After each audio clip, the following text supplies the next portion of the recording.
Sa ngalan ng Ama at ng Anak at ng Espiritu Santo, Amen. sumainyo ang Panginoon. At sumaiyo rin. Mga minamahal kong mga kapatid, ang nararapat na motibo ng pagsunod kay Kristo ay ang maigting nating pananampalataya sa Kanya. Hindi lamang tayo sumusunod dahil tinutugon niya ang ating mga panalangin. Sinusundan natin si Jesus sapagkat siya ang katotohanan patungo sa buhay na walang hanggan. Payabungin nawa ng Diyos ang ating pananampalataya, gaya ng pagpaparami niya ng tinapay na ating kakanin sa araw-araw, upang tayo'y maging marapat gumanap sa banal na pagdiriwang. Aminin natin ang ating mga nagawang kasalanan at pagsisihan ang mga ito.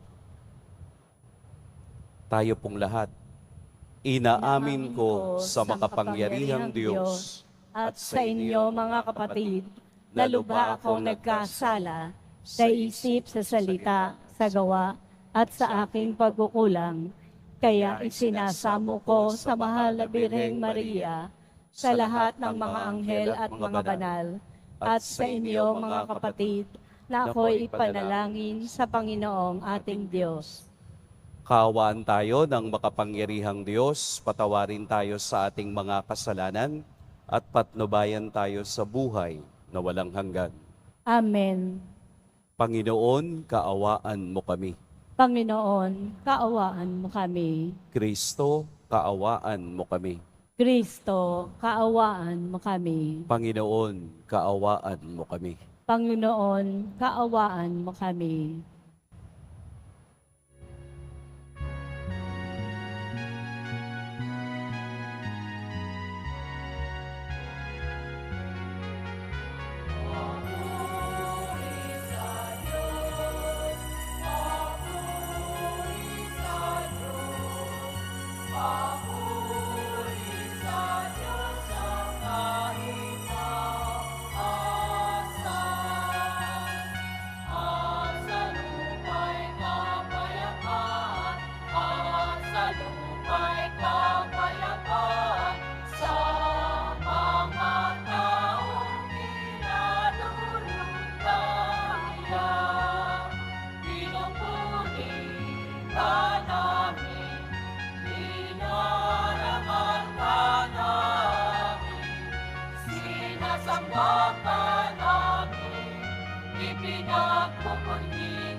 Kasalanan ng sanlibutan.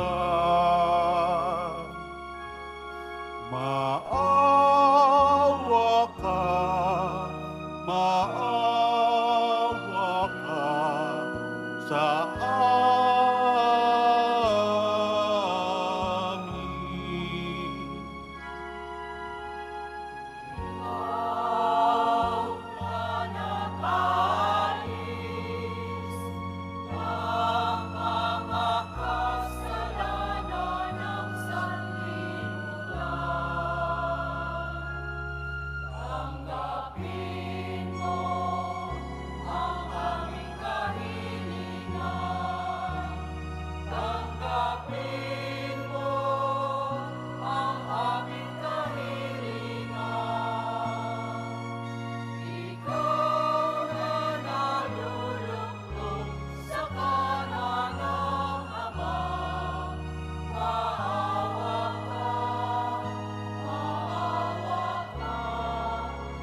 Manalangin tayo.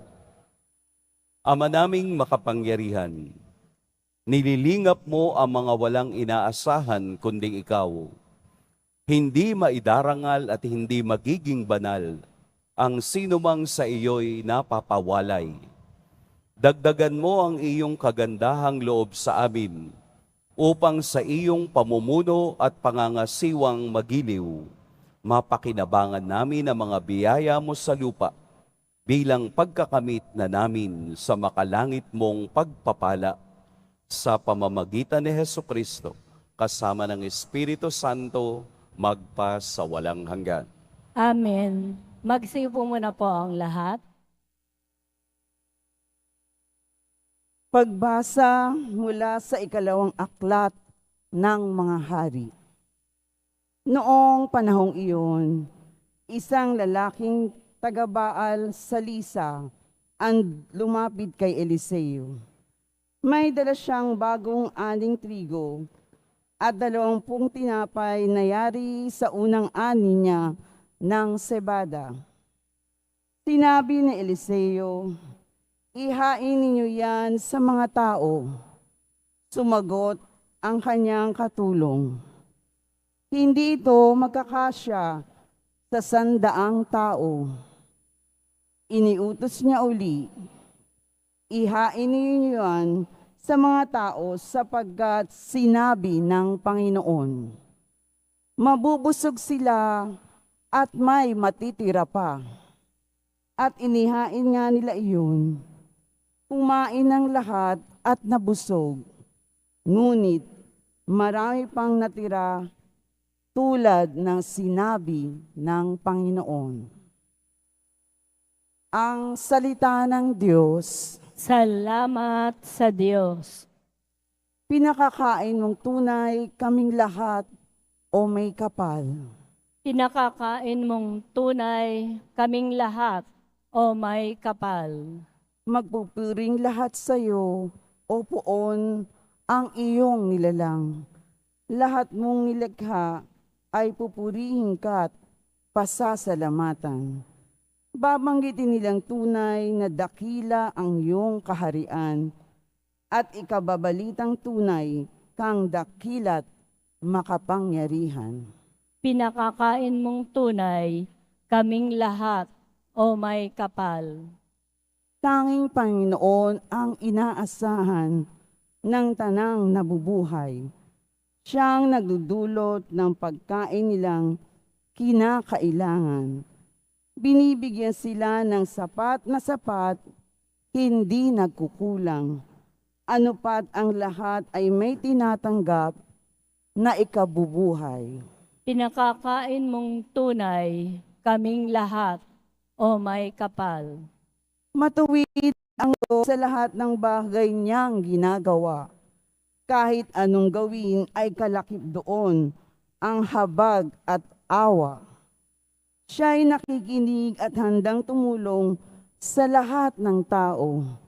Sa sino man taong pagtawag, sa Kanya'y tapat at totoo. Pinakakain mong tunay kaming lahat o may kapal.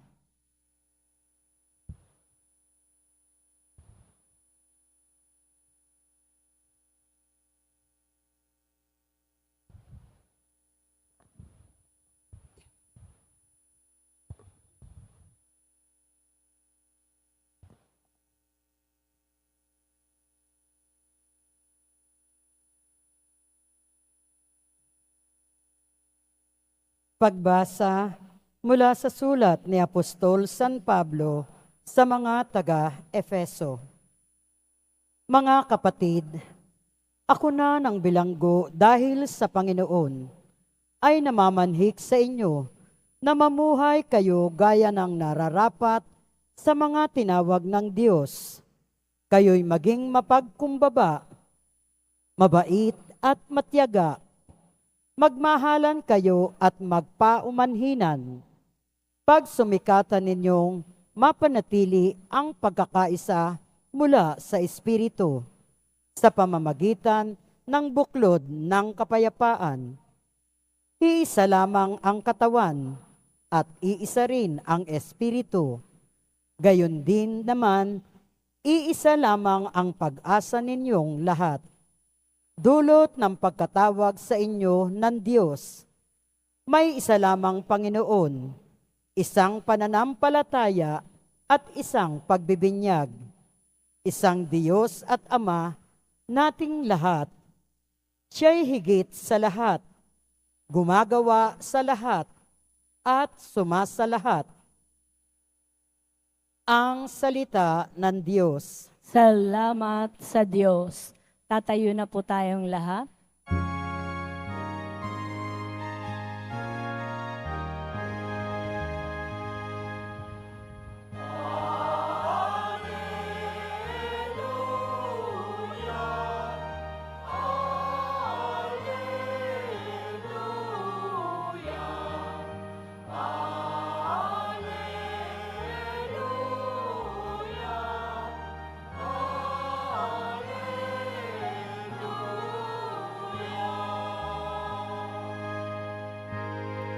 Narito at dumating na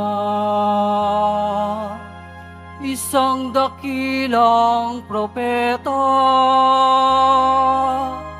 Sugo ang Diyos sa bayan niya.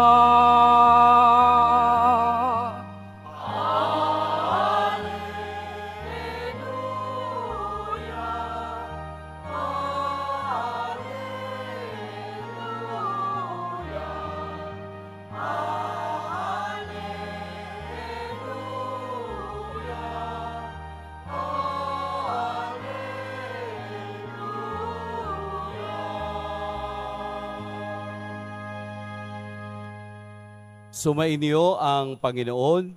At sumaiyo rin. Ang mabuting balita ng Panginoon ayon kay San Juan. Papuri sa iyo, Panginoon. Noong panahong iyon, tumawid si Jesus sa ibayo ng lawa ng Galilea na tinatawag ding lawa ng Tiberias. Sinundan siya ng napakaraming tao sapagkat nakita nila ang mga kababalaghang ginawa niya sa pagpapagaling sa mga may sakit. Umahon si Jesus sa burol kasama ang kaniyang mga alagad at naupo roon. Malapit na noon ang pista ng Paskwa ng mga Hudyo. Tumanaw si Jesus at nakita niyang dumarating ang napakaraming tao. Tinanong niya si Felipe, "Saan tayo bibili ng tinapay upang makakain ang mga taong ito?" Sinabi niya ito para subukin si Felipe, sapagkat alam ni Jesus ang kaniyang gagawin. Sumagot si Felipe, "Kahit na po halagang 200 denaryong tinapay ang bilhin, ay di sasapat para makakain ng tigkakaunti ang mga tao." Sinabi ng isa sa kaniyang mga alagad, si Andres na kapatid ni Simon Pedro, "Mayroon po ritong isang batang lalaki na may dalang 5 tinapay na sebada at 2 isda. Ngunit paano na ito sa ganiyang karaming tao? Paupuin ninyo sila," wika ni Jesus. Madamo sa lugar na yaon. Umupo ang lahat. Humigit kumulang sa 5,000 ang mga lalaki.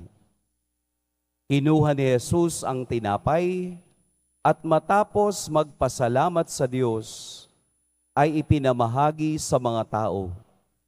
Gayon din ang ginawa niya sa isda. Binigyan ng lahat hanggang gusto nila, at nang makakain na sila, sinabi niya sa mga alagad, "Tipunin ninyo ang lumabis para hindi masayang." Gayon na nga ang ginawa nila at nakapuno sila ng 12 bakol. Nang makita ng mga tao ang kababalaghan ginawa ni Jesus, sabi nila, "Tunay na ito ang propetang paririto sa sanlibutan." Nahalata ni Jesus na lalapit ang mga tao at pilit siyang kukunin upang gawing hari. Kaya muli siyang umalis ng mag-isa patungo sa kaburulan. Mga kapatid, ang mabuting balita ng Panginoon. Pinupuri ka namin, Panginoong Heso Kristo. Magsiupo muna po ang lahat. Lahat po ng naniniwala sa himala ng Diyos ay pumalakpak. Dahil sa araw na ito, ang mensahe ng Ebanghelyo ay ang isang himala na ginawa ng ating Poong Jesus Nazareno, ang himala ng pagpapakain ng tinapay sa napakaraming taong sumusunod sa Kanya. Hindi lamang po ito basta isang himalang ginawa dahil sila'y nagugutom. Mayroong katotohanan sa likod dito kung bakit ito ginawa ni Jesus. Una, bakit kailangang sa burol mangyari ang himala? Pwede namang doon na lang sa lawa ng Galilea. Bakit kailangan pang umakyat ni Jesus upang doon gawin ang himala? Dahil ang burol o bundok ay kasaysayan kung saan nagtatagpo ang tao at ang Diyos. Kung inyong matatandaan, si Abraham, si Moses, si Jesus mismo ay nagkaroon ng napakaraming karanasan sa bundok. Sa bundok kung saan siya ay nag-ibang anyo. Sa bundok kung saan natapos ang kaniyang hakbang ng pagliligtas nang siya'y namatay sa krus. At sa bundok din nakita ang kalwalhatian at kapangyarihan ng Diyos nang siya'y umakyat sa langit. Kaya ang lahat ng sumama sa Kanya doon sa bundok ay nakasaksi ng isang himalang dadanasin nila simula noon hanggang ngayon na ang himalang ito ay ating tinatanggap at ating dinaranas. Bakit kailangang 5 tinapay lang? Dahil ang 5 ay simbolo ng biyaya ng Diyos. Ang 2 ay simbolo ng kaniyang pagiging totoong tao at pagiging totoong Diyos. 5 plus 2 equals 7. At ang 7 ay ang simbolo ng kapangyarihan, fulfillment, and perfection of God in the Scriptures. Kaya pag sinabing 7, ito ang karurukan ng kapangyarihan ng Diyos. Napakagandang pagnilayan na bakit kailangang manggaling ang 5 tinapay at 2 isda sa isang bata. Hindi nang hinayang ang batang ipakita na siya ay may baon. Hindi nang hinayang na ipakitang meron ako. Mula sa maliit, ang Diyos ay gumawa ng himala upang mapakain ang 50,000 taong sumunod sa Kanya. Ano po ang ibig sabihin nito? Ano ang ibig sabihin ng Kaniyang himala ng pagpaparami ng tinapay? Ang tawag po natin dito ay prefiguring the Holy Eucharist. Kung papaanong ang banal na Eucharistia na siyang ating ginagawa ngayon ay galing pa sa himala ni Jesus. Ang himala ng Kaniyang awa at himala ng Kaniyang pag-ibig. Pero hindi mo mararamdaman ang himala ng Diyos kung hindi kanya kasamang naglakbay patungo sa bundok. Hindi mo mauunawaan ang kapangyarihan at pag-ibig ng Diyos kung walang paghihirap upang ikaw ay makaabot at maglakbay patungo kung nasaan si Jesus. Sapagkat ang tunay na himala ay nangyayari lamang sa taong sa Diyos ay nagtitiwala. Araw-araw po, ang Diyos ay gumagawa ng himala sa maliliit na bagay na ating nararanasan. Ang himala ng Diyos ay makikita sa lahat.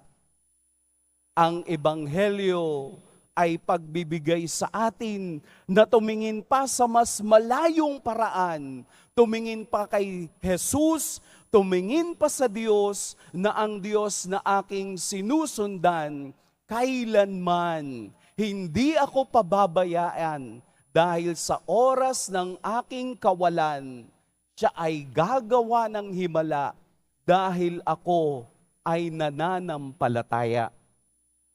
Ang himala ng Diyos ay nangyayari kahit hindi natin nararamdaman. Kaya po ang Ebanghelyo ay isang bagay na dapat nating sundan. Pinaupo tayo ng Diyos. Paupuin mo silang lahat. Kahit po kayong nakatayo, damhin yung nakaupo kayo at mararamdaman ninyo ang pagpapala at awa ng Diyos. Sa atin pong pagdinilay ngayon, bilang tinapay ng buhay, bilang si Jesus ang ating tinapay ng buhay, ihanda natin ang ating sarili sa pakikiisa at pagtanggap sa Kanya. Sa mga susunod po na linggo, maririnig natin palagi sa loob ng 4 na linggo ang pagpapaliwanag ng Ebanghelyo kay Jesus bilang tinapay ng buhay. Kung nagugutom kayo ngayon, mamaya lang kumain kayo, busog na. Pero muli tayong magugutom. Pero kung tayo ay makikiisa at kakain ng kaniyang katawan, ang gutom ng ating kaluluwa ay mapapawi at papalitan ng kaniyang makadiyos na himala. Tanggapin po natin si Jesus. Ang inaalok niyang tinapay ay himala ng buhay na magdadala sa atin sa kaniyang kaharian. Pagpalain tayo ng poong may kapal.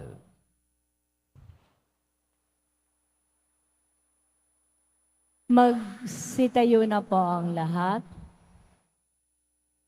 Sabay-sabay nating ipahayag ang ating pananampalataya. Sumasampalataya ako sa Diyos amang makapangyarihan sa lahat, na may gawa ng langit at lupa. Sumasampalataya ako kay Jesucristo, iisang anak ng Diyos, Panginoon nating lahat. Nagkatawang tao siya, lalang ng Espiritu Santo, ipinanganak ni Santa Mariang Birhen, pinagpakasakit ni Poncio Pilato, ipinako sa krus, namatay, inilibing, nanaog sa kinaroroonan ng mga yumao, nang may 3 araw na buhay na maguli, umakyat sa langit, naluluklok sa kanan ng Diyos amang makapangyarihan sa lahat. Doon magmumulang paririto at huhukom sa nangabubuhay at nangamatay na tao.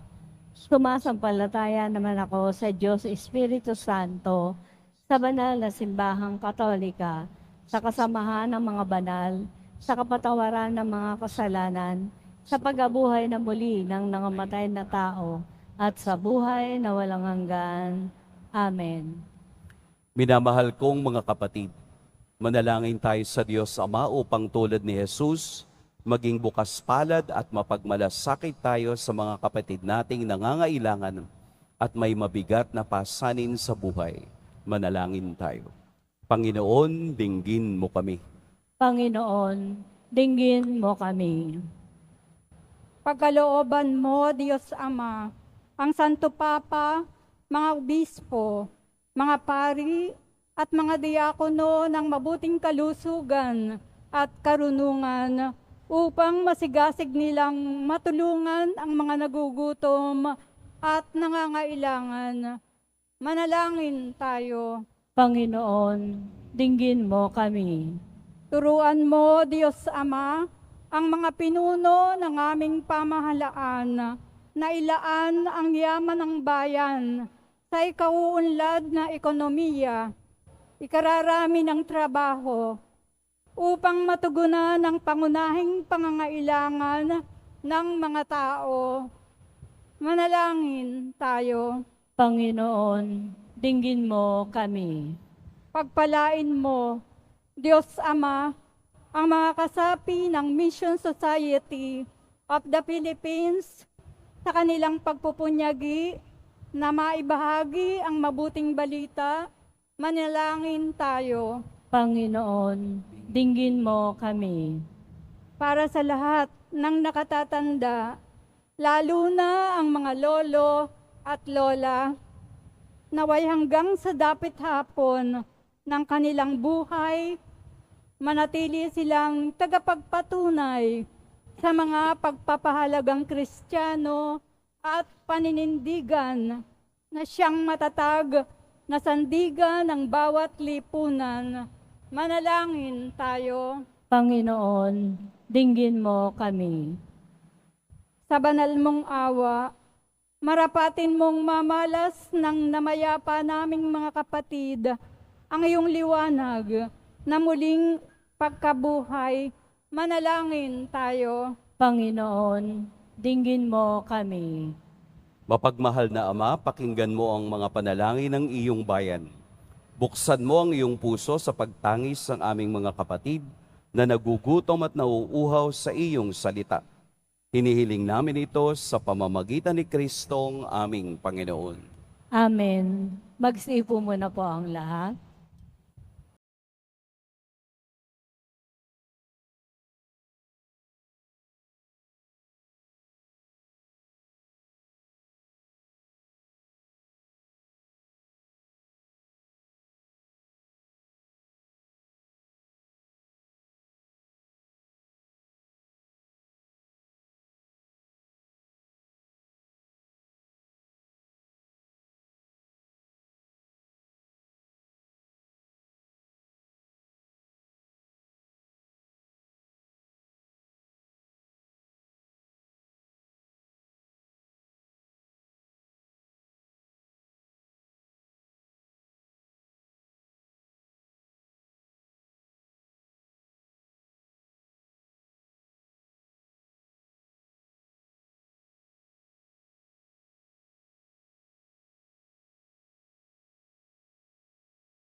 Isitayo na po ang lahat. Madalangin kayo mga kapatid upang ang paghahain natin ay kalugdan ng Diyos amang makapangyarihan. Tanggapin nawa ng Panginoon itong paghahain sa iyong mga kamay, sa kapulihan niya at karangalan sa ating kapakinabangan at sa buong sambayanan niyang banal. Ama naming lumikha, tanggapin mo ang mga alay na sa iyo rin nagmula at ngayoy aming ginaganap sa iyong dambana upang sa aming ginaganap na pagdiriwang, ang iyong paglingap ay magtaguyod sa tanan at magpabanal sa aming pamumuhay sa kasalukuyan at mag-akay sa amin sa ligayang walang katapusan sa pamamagitan ni Hesukristo kasama ng Espiritu Santo magpa sa walang hanggan. Amen. Sumainyo ang Panginoon. At sumaiyo rin. Itaas sa Diyos ang inyong puso at diwa. Itinaas na namin sa Panginoon. Pasalamatan natin ang Panginoong ating Diyos. Marapat na siya ay pasalamatan. Ama naming makapangyarihan, tunay ngang marapat na ikaw ay aming pasalamatan sa pamamagitan ni Hesukristo na aming Panginoon. Lubhang nabagbag ang kaniyang loob sa pagkakamali ng tao sa sansinukob, kaya't minabuti niyang siya'y ipanganak ng birheng bukod mong pinagpala sa babaeng lahat. Sa labi ng imbing kamatayan, kami ay inagaw ng namatay mong anak. Sa pagkabuhay niya, kami kanyang binuhay upang kaugnayan namin sa iyo'y huwag magwakas. Kaya kaisa na mga anghel na nagsisiawit ng papuri sa iyo nang walang humpay sa kalangitan, kami nagbubunyi sa iyong kadakilaan.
Magsilod po ang lahat.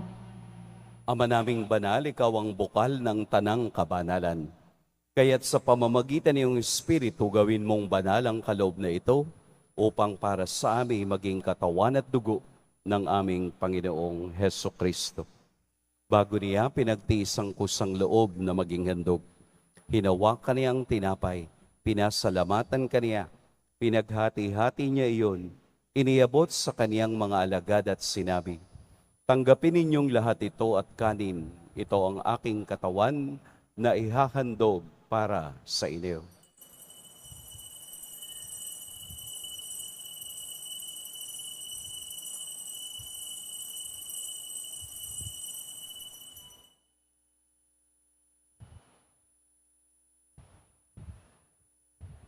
Gayon din naman, noong matapos ang hapunan, hinawakan niya ang kalis. Muli kaniyang pinasalamatan. Inabot niya ang kalis sa kaniyang mga alagad at sinabi, "Tanggapin ninyong lahat ito at inumin. Ito ang kalis ng aking dugo.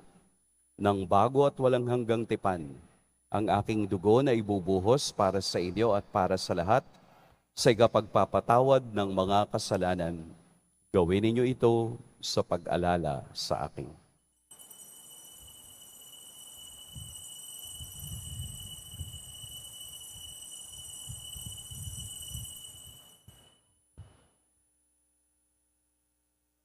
Magsitayo na po ang lahat. Ipagbunyi natin ang misteryo ng pananampalataya. Si Kristo'y namatay, si Kristo'y nabuhay, si Kristo'y babalik sa wakas ng panahon. Ama, ginagawa namin ngayon ang pag-alala sa pagkamatay at muling pagkabuhay ng iyong anak. Kaya't iniaalay namin sa iyo ang tinapay na nagbibigay buhay at ang kalis na nagkakaloob ng kaligtasan. Kami nagpapasalamat dahil kami iyong minarapat na tumayo sa harap mo para maglingkod sa iyo. Isinasamo namin kaming magsasalo-salo sa katawan at dugo ni Kristo ay mabuklod sa pagkakaisa sa pamamagitan ng Espiritu Santo. Ama, lingapin mo ang iyong simbahang laganap sa buong daigdig. Puspusin mo kami sa pag-ibig kay ni Francisco na aming Papa at ni Jose na aming Obispo at ng Tanang Kaparian. Alalahanin mo rin ang mga kapatid naming nahimlay nang may pag-asang sila'y muling mabubuhay, gayon din ang lahat ng mga pumanaw.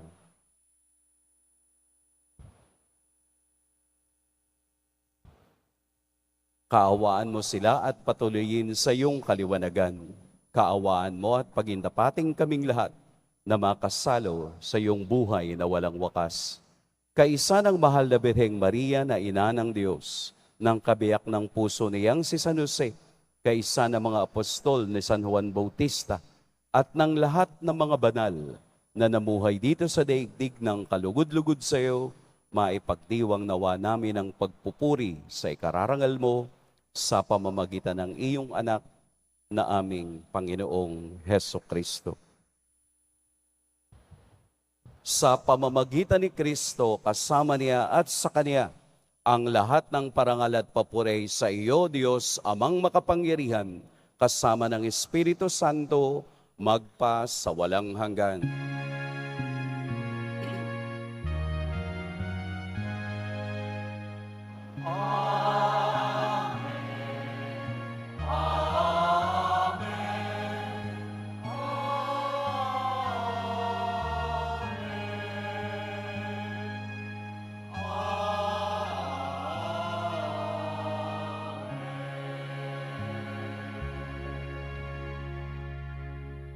Sa tagubilin ng nakagagaling na utos at sa turo ni Jesus na Panginoon natin at Diyos, awitin natin ng lakas loob.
Hinihiling namin kami iadya sa lahat ng masama.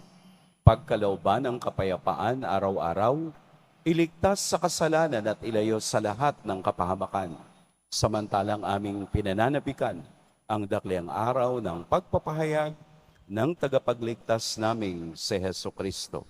Sapagkat iyo ang kaharian at ang kapangyarihan at ang kapurihan magpakailanman.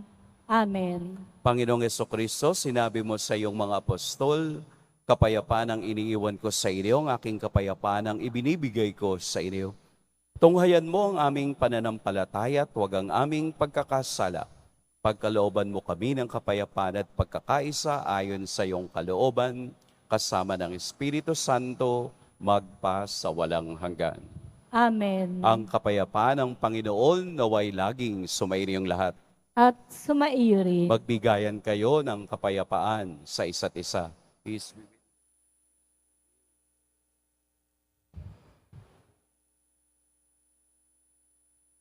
Kordero ng Diyos na nag-aalis ng mga kasalanan ng sanlibutan, maawa ka sa amin.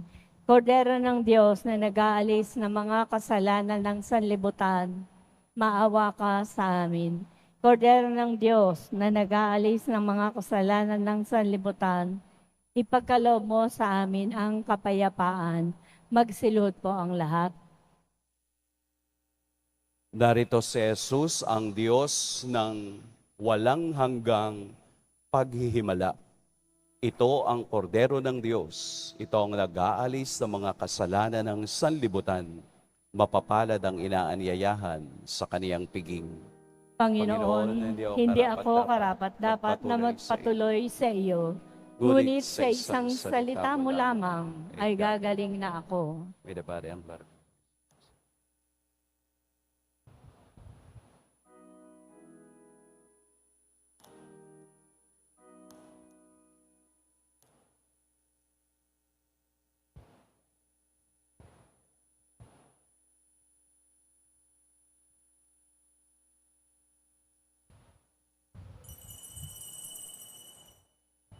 Para po sa lahat ng tatanggap ng banal na komunyon, sasagot po tayo ng amen. Pagkasabi po ng pare o ng lay ministers ng katawan ni Kristo, at isubo po agad sa bibig bago umalis sa harapan ng pare o ng lay ministers. Sumunod po tayo at maraming salamat po.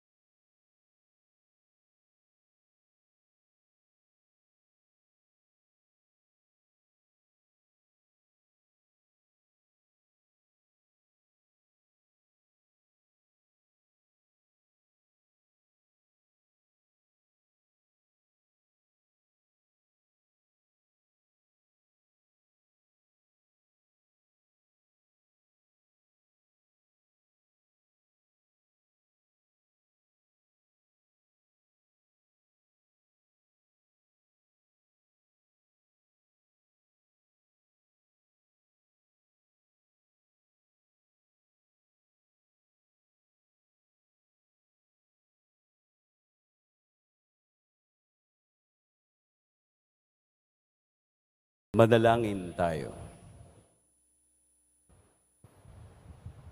Ama naming mapagmahal, pinagsaluhan namin sa banal na pakikinabang ang alaalang walang kupas ng iyong anak na nag-alay ng sarili niyang buhay para sa aming kaligtasan. Ipagkaloob mong ito ay magdulot ng pag-unlad sa ipinamana niya sa aming pagliligtas bilang tagapamagitan kasama ng Espiritu Santo magpa sa walang hanggan. Amen. Sumainyo ang Panginoon. At sumaiyo rin. Yumuko kayo para sa pagbabasbas. Mahal na poong Jesus Nazareno, inihayag mo sa pamamagitan ng krus ang walang maliw na pag-ibig ng Diyos sa sangkatauhan. Pakinggan mo po ang kahilingan ng iyong angkan na nagsusumamo sa iyo. Makamtan nawa nila ang iyong katugunan at tanggapin ang kasagutan na may utang na loob na tinatanaw. Basbasan din po ninyo ang mga daladala nilang mga imahen at dasalan. Sa pamamagitan ng bendisyon na ito, naway maalala nila ang pangako nila noon sa binyag na ikaw ang kanilang iibigin at paglilingkuran bilang Panginoon magpa sa walang hanggan. Amen. At pagpalain kayo ng makapangyarihan at mapaghimalang Diyos, ang Ama at Anak at Espiritu Santo. Amen. Tapos na ang ating pagdiriwang, Humayo kayong taglayang kapayapaan ng Poong Jesus Nazareno. Salamat sa Diyos!